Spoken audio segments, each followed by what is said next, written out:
Moby Dick, by Herman Melville, chapters 101 to 104. Chapter 101. The Decanter.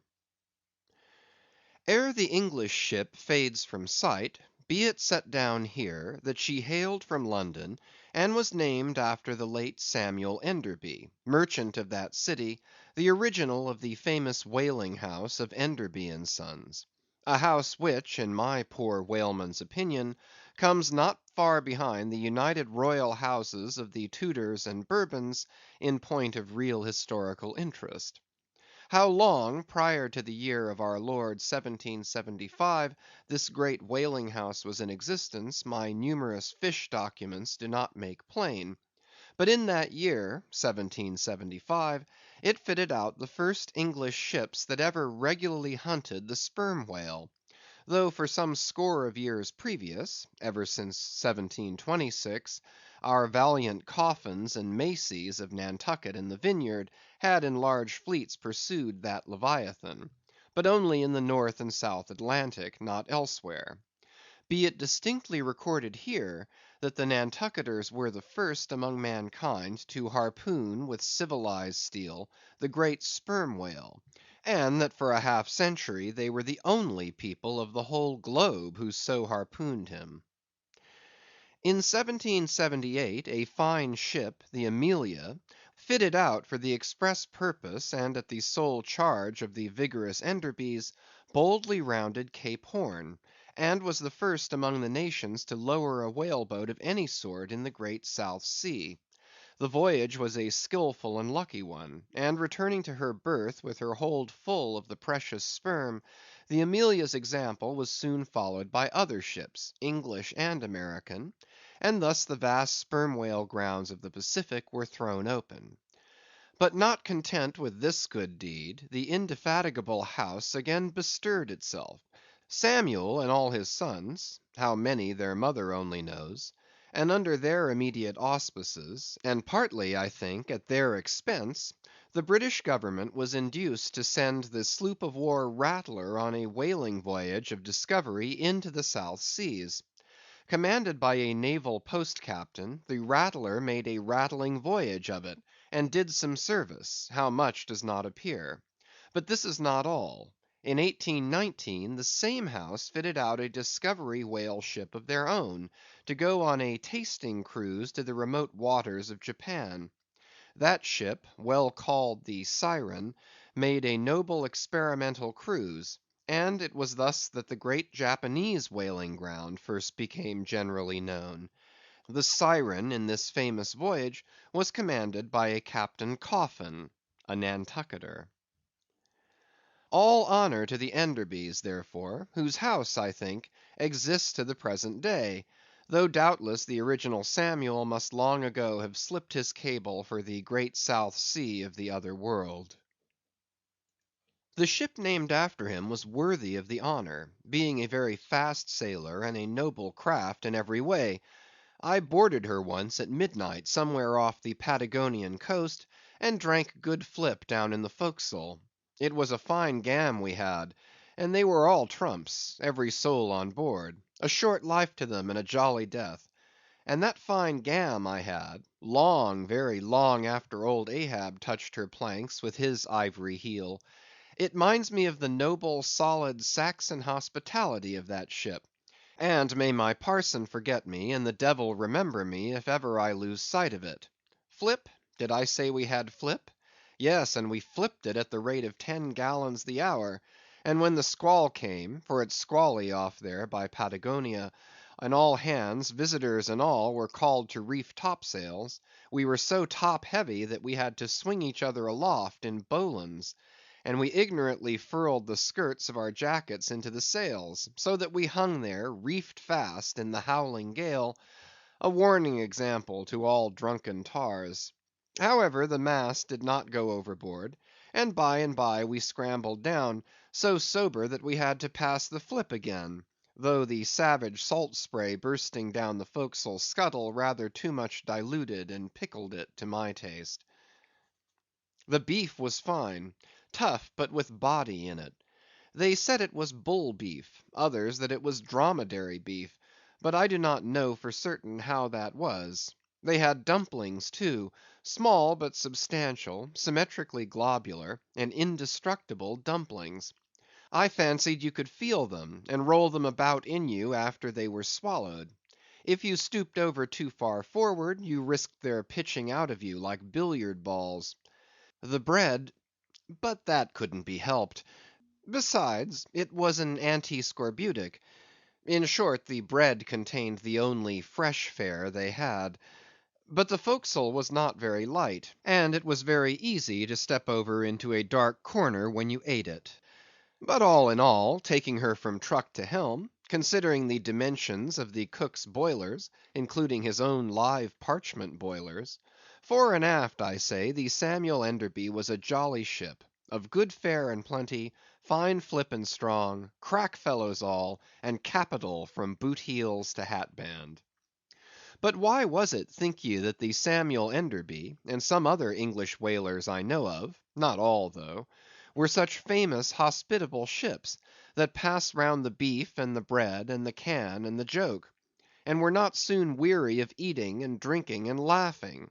I will tell you. The abounding good cheer of these English whalers is a matter for historical research; nor have I been at all sparing of historical whale research, when it has seemed needed. The English were preceded in the whale fishery by the Hollanders, Zealanders, and Danes, from whom they derived many terms still extant in the fishery; and what is yet more, their fat old fashions, touching plenty to eat and drink. For, as a general thing, the English merchant ship scrimps her crew, but not so the English whaler. Hence, in the English, this thing of whaling good cheer is not normal and natural, but incidental and particular, and therefore must have some special origin, which is here pointed out, and will be still further elucidated.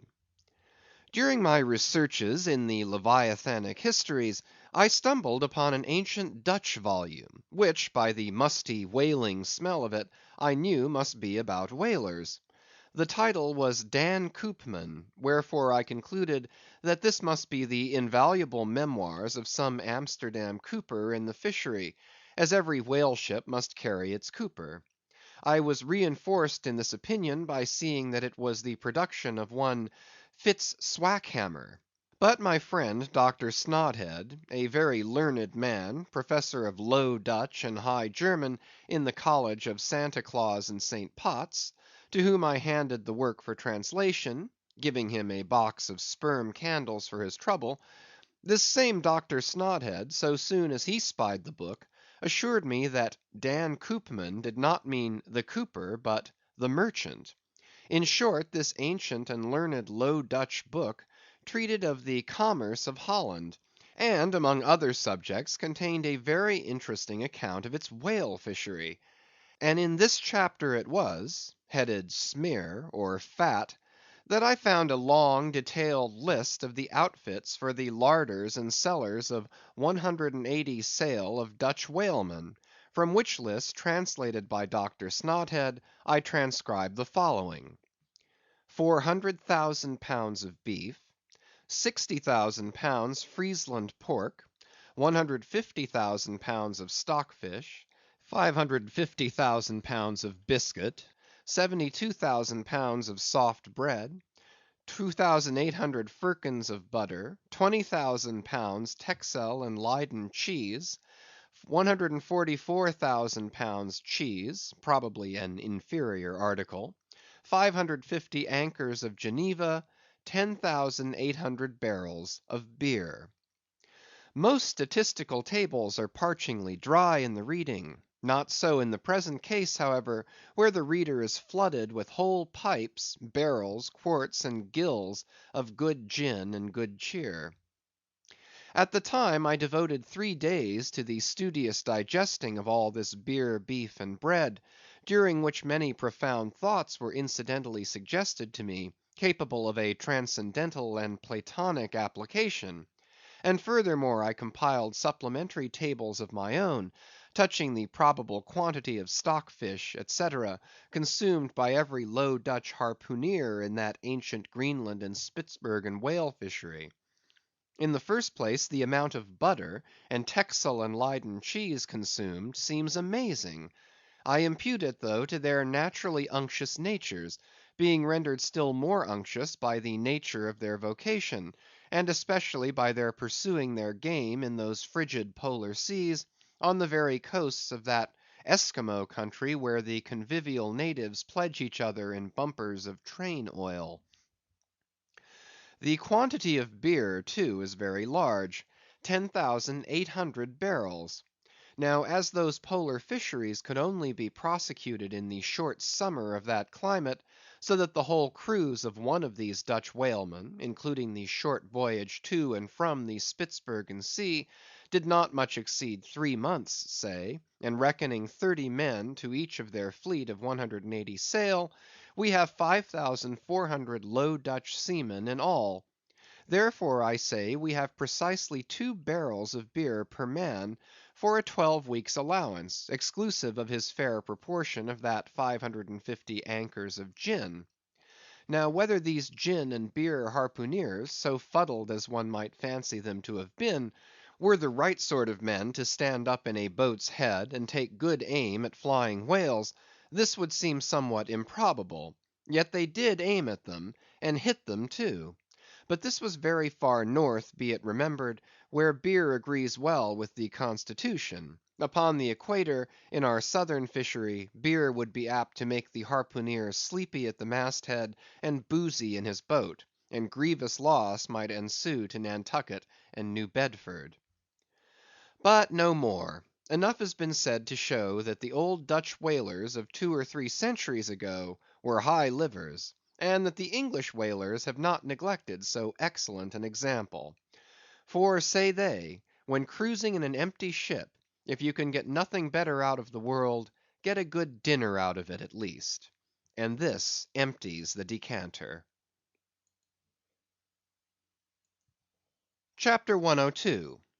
A Bower in the Arsacides.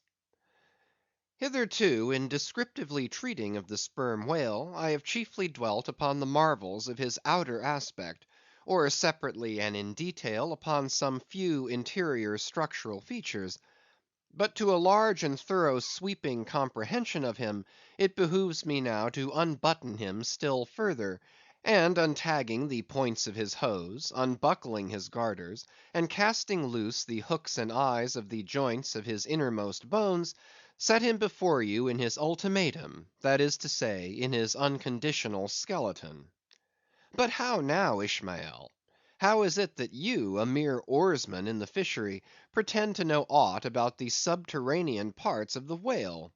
Did erudite Stubb, mounted upon your capstan, deliver lectures on the anatomy of the cetacea, and by help of the windlass hold up a specimen rib for exhibition?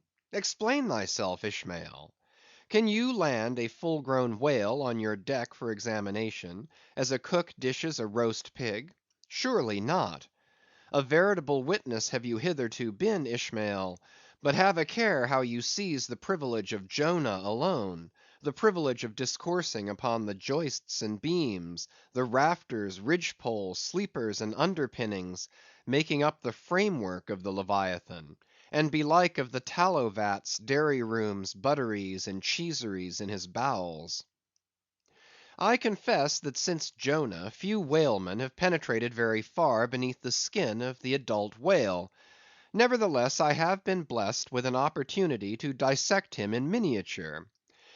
In a ship I belonged to, a small cub sperm whale was once bodily hoisted to the deck, for his poke, or bag, to make sheaths for the barbs of the harpoons, and for the heads of the lances. Think you I let that chance go, without using my boat hatchet and jackknife, and breaking the seal, and reading all the contents of that young cub? And as for my exact knowledge of the bones of the Leviathan in their gigantic, full grown development, for that rare knowledge I am indebted to my late royal friend Tranquo, King of Tranque, one of the Arsacides. For being at Trank, years ago, when attached to the trading ship Dey of Algiers, I was invited to spend part of the Arsacidean holidays with the Lord of Trank at his retired palm villa at Pupella, a seaside glen not very far distant from what our sailors called Bamboo Town, his capital. Among many other fine qualities, my royal friend Tranquo, being gifted with a devout love for all matters of barbaric vertu, had brought together in Pupella whatever rare things the more ingenious of his people could invent; chiefly carved woods of wonderful devices, chiselled shells, inlaid spears, costly paddles, aromatic canoes, and all these distributed among whatever natural wonders the wonder-freighted, tribute-rendering waves had cast upon his shores. Chief among the latter was a great sperm whale, which, after an unusually long, raging gale, had been found dead and stranded, with his head against a cocoa nut tree, whose plumage-like tufted droopings seemed his verdant jet. When the vast body had at last been stripped of its fathom-deep enfoldings, and the bones became dust dry in the sun, then the skeleton was carefully transported up the Pupella glen, where a grand temple of lordly palms now sheltered it. The ribs were hung with trophies; the vertebrae were carved with Arsacidean annals in strange hieroglyphics; in the skull the priests kept up an unextinguished aromatic flame, so that the mystic head again sent forth its vapory spout; while suspended from a bough, the terrific lower jaw vibrated over all the devotees, like the hair‐hung sword that so affrighted Damocles. It was a wondrous sight. The wood was green as mosses of the icy glen; the trees stood high and haughty, feeling their living sap; the industrious earth beneath was as a weaver's loom, with a gorgeous carpet on it, whereof the ground vine tendrils formed the warp and woof, and the living flowers the figures. All the trees with all their laden branches, all the shrubs and ferns and grasses, the message‐carrying air, all these unceasingly were active. Through the lacings of the leaves the great sun seemed a flying shuttle, weaving the unwearied verdure. Oh, busy weaver! unseen weaver! Pause! one word! Whither flows the fabric? What palace may it deck? Wherefore all these ceaseless toilings? Speak, weaver! Stay thy hand! But one single word with thee! Nay, the shuttle flies, the figures float from forth the loom, the freshet rushing carpet for ever slides away. The weaver god, he weaves, and by that weaving is he deafened, that he hears no mortal voice; and by that humming, we too, who look on the loom, are deafened, and only when we escape it shall we hear the thousand voices that speak through it. For even so it is in all material factories. The spoken words that are inaudible among the flying spindles, those same words are plainly heard without the walls, bursting from the opened casements. Thereby have villainies been detected. Ah, mortal, then be heedful; for so, in all this din of the great world's loom, thy subtlest thinkings may be overheard afar. Now, amid the green, life‐restless loom of that Arsacidean wood, the great, white, worshipped skeleton lay lounging, a gigantic idler. Yet, as the ever‐woven, verdant warp and woof intermixed and hummed around him, the mighty idler seemed the cunning weaver, himself all woven over with the vines, every month assuming greener, fresher verdure, but himself a skeleton. Life folded death, death trellised life; the grim god wived with youthful life, and begat him curly‐headed glories. Now, when with the royal Tranquo I visited this wondrous whale, and saw the skull an altar, and the artificial smoke ascending from where the real jet had issued, I marvelled that the king should regard a chapel as an object of vertu. He laughed. But more I marvelled that the priest should swear that smoky jet of his was genuine. To and fro I paced before this skeleton, brushed the vines aside, broke through the ribs, and with a ball of Arsacidean twine, wandered, eddied long amid its many winding, shaded colonnades and arbors. But soon my line was out, and following it back, I emerged from the opening where I entered. I saw no living thing within; naught was there but bones. Cutting me a green measuring rod, I once more dived within the skeleton. From their arrow slit in the skull, the priests perceived me taking the altitude of the final rib. "How now?" they shouted.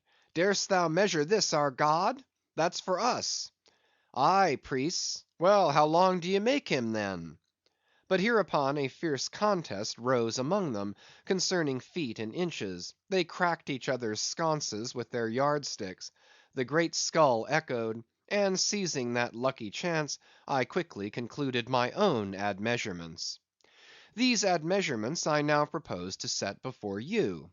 But first be it recorded that, in this matter, I am not free to utter any fancied measurement I please; because there are skeleton authorities you can refer to test my accuracy.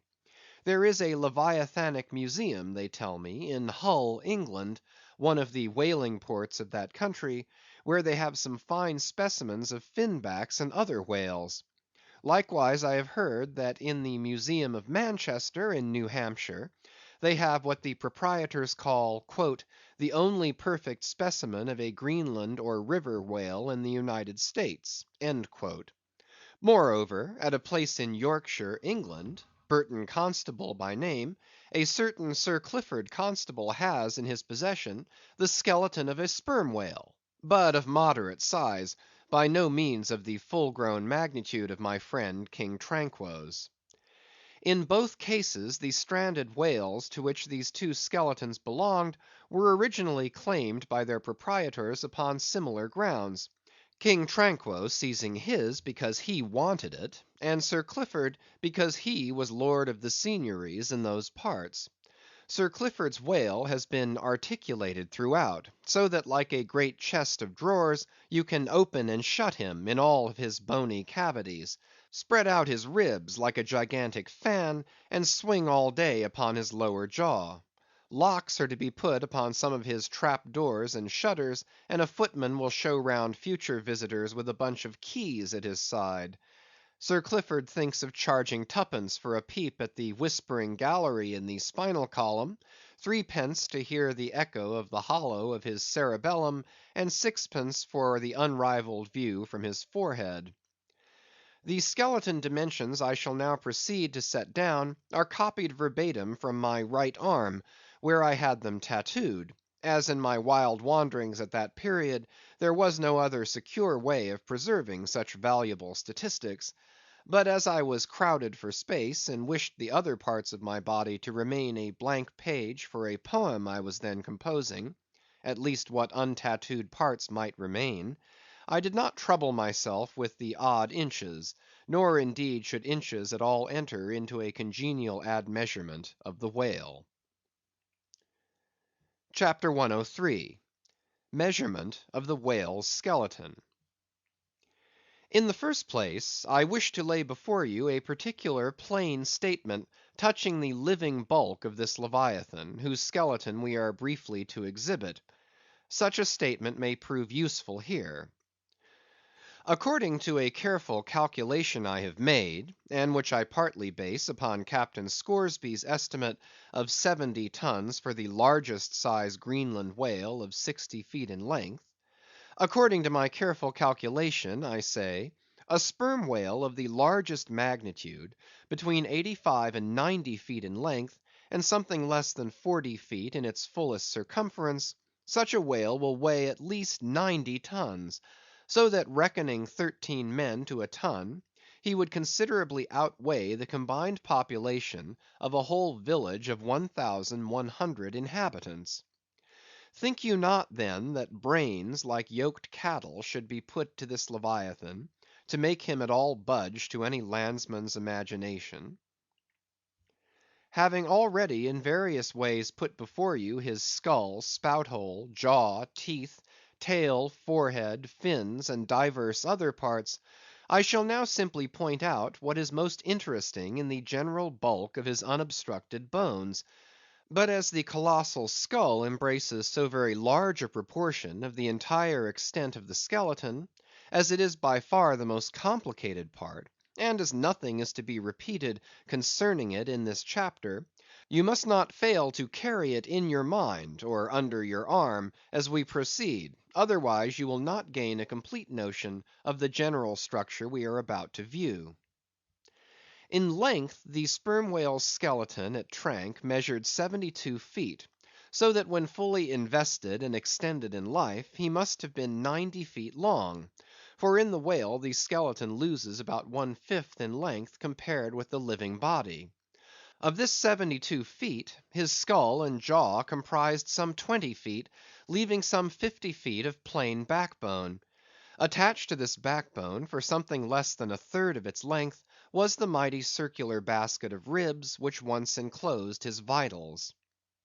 To me this vast ivory-ribbed chest, with the long unrelieved spine extending far away from it in a straight line, not a little resembled the hull of a great ship new laid upon the stocks, when only some 20 of her naked bow ribs are inserted, and the keel is otherwise, for the time, but a long disconnected timber.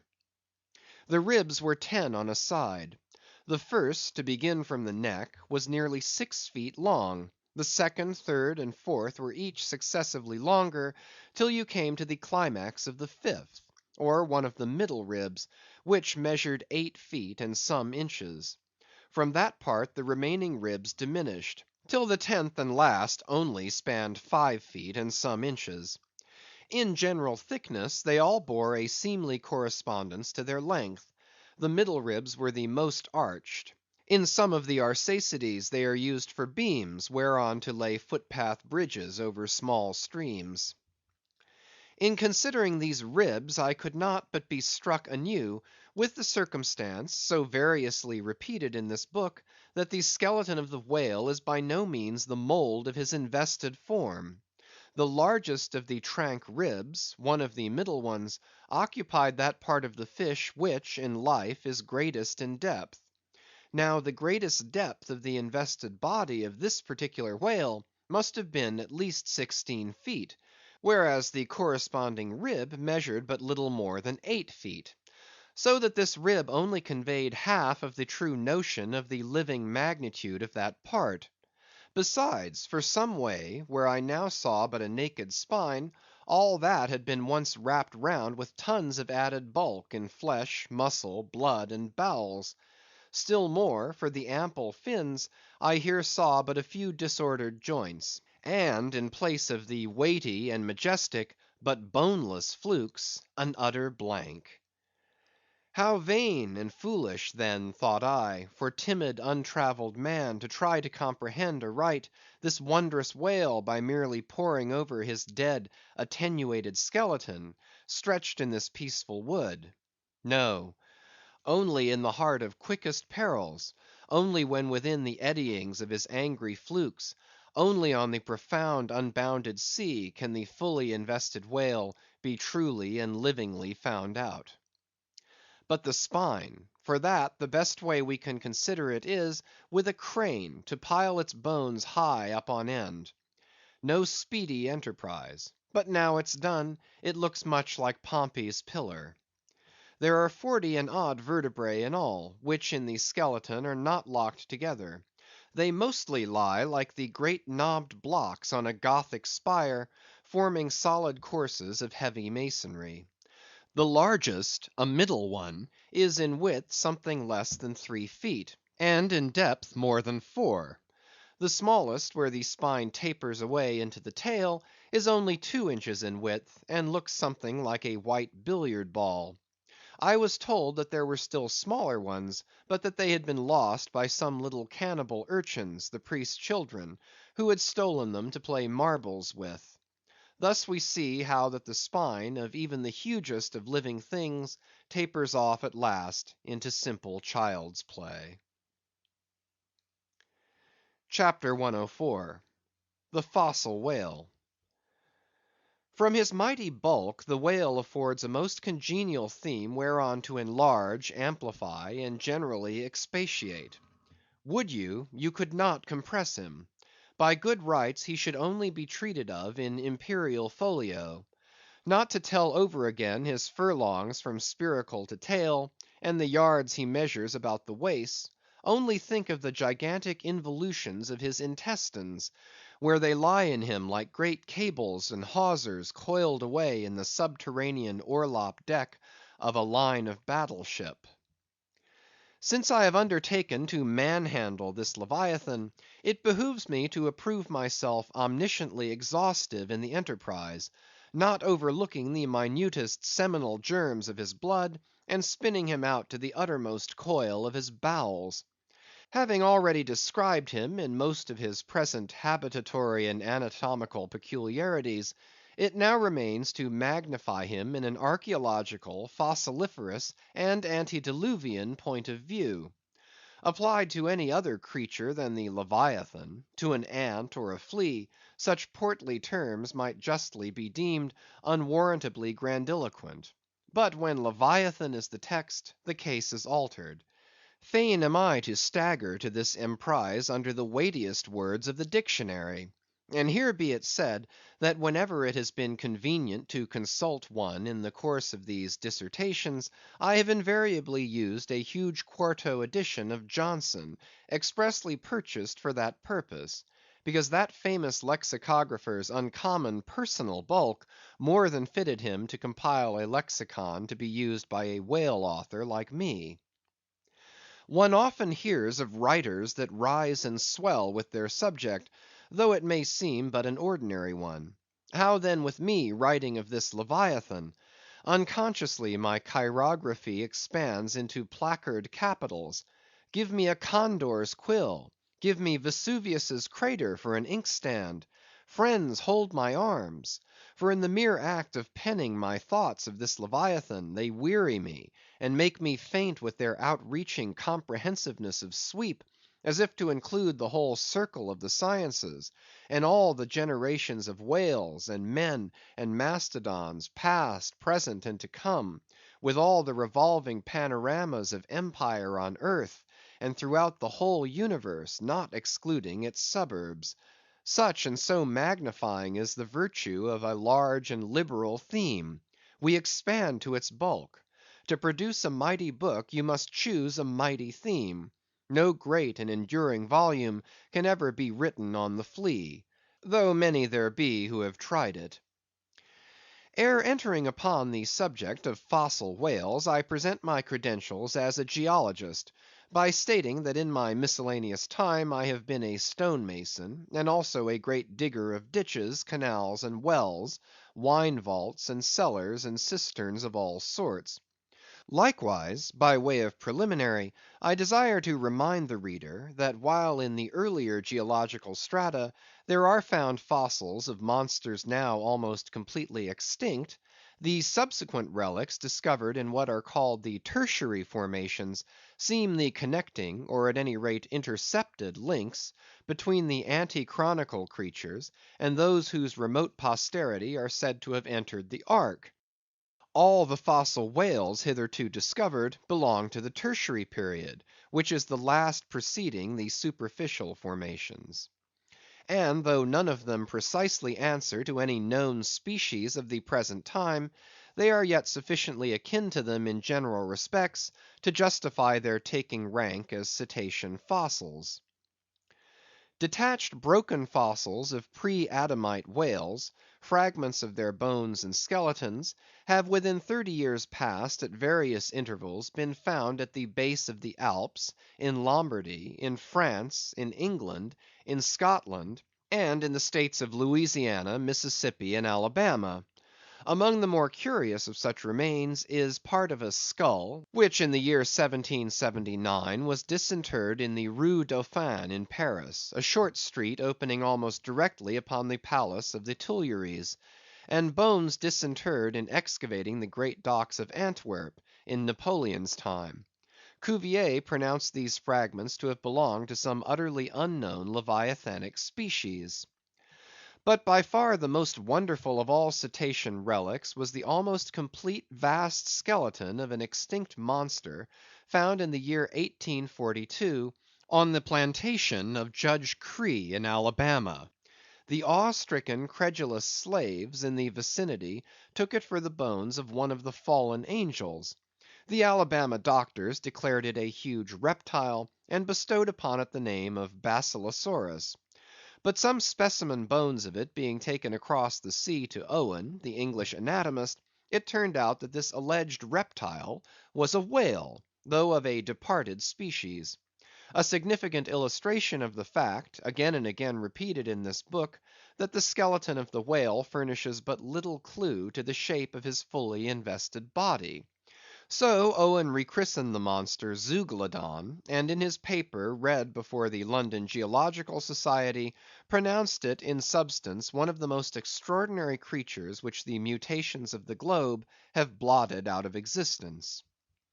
When I stand among these mighty Leviathan skeletons, skulls, tusks, jaws, ribs, and vertebrae, all characterized by partial resemblances to the existing breeds of sea monsters, but at the same time bearing, on the other hand, similar affinities to the annihilated anti-chronicle Leviathans, their incalculable seniors, I am, by a flood, borne back to that wondrous period, ere time itself can be said to have begun; for time began with man. Here Saturn's grey chaos rolls over me, and I obtain dim, shuddering glimpses into those polar eternities, when wedged bastions of ice pressed hard upon what are now the tropics, and in all the 25,000 miles of this world's circumference, not an inhabitable hand's breadth of land was visible. Then the whole world was the whale's, and, king of creation, he left his wake along the present lines of the Andes and the Himalayas. Who can show a pedigree like Leviathan? Ahab's harpoon had shed older blood than the Pharaoh's. Methuselah seems a schoolboy. I look round to shake hands with Shem. I am horror struck at this ante Mosaic, unsourced existence of the unspeakable terrors of the whale, which, having been before all time, must needs exist after all humane ages are over. But not alone has this Leviathan left his pre-Adamite traces in the stereotype plates of nature, and in limestone and marl bequeathed his ancient bust. But upon Egyptian tablets, whose antiquity seems to claim for them an almost fossiliferous character, we find the unmistakable print of his fin. In an apartment of the great temple of Dendera, some 50 years ago, there was discovered upon the granite ceiling a sculptured and painted planisphere abounding in centaurs, griffins, and dolphins, similar to the grotesque figures on the celestial globe of the moderns. Gliding among them, old Leviathan swam as of yore; was there, swimming in that planisphere, centuries before Solomon was cradled. Nor must there be omitted another strange attestation of the antiquity of the whale, in his own osseous post-diluvian reality, as set down by the venerable John Leo, the old Barbary traveller. "Not far from the seaside they have a temple, the rafters and beams of which are made of whale bones; for whales of a monstrous size are oftentimes cast up dead upon that shore. The common people imagine that by a secret power bestowed by God upon the temple, no whale can pass it without immediate death. But the truth of the matter is, that on either side of the temple there are rocks that shoot 2 miles into the sea, and wound the whales when they light upon them. They keep a whale's rib of an incredible length for a miracle, which lying upon the ground with its convex part uppermost, makes an arch, the head of which cannot be reached by a man upon a camel's back. This rib, says John Leo, is said to have lain there 100 years before I saw it. Their historians affirm that a prophet who prophesied of Mahomet came from this temple, and some do not stand to assert that the prophet Jonas was cast forth by the whale at the base of the temple." In this Afric temple of the whale I leave you, reader; and if you be a Nantucketer and a whaleman, you will silently worship there. End of chapters 101 to 104.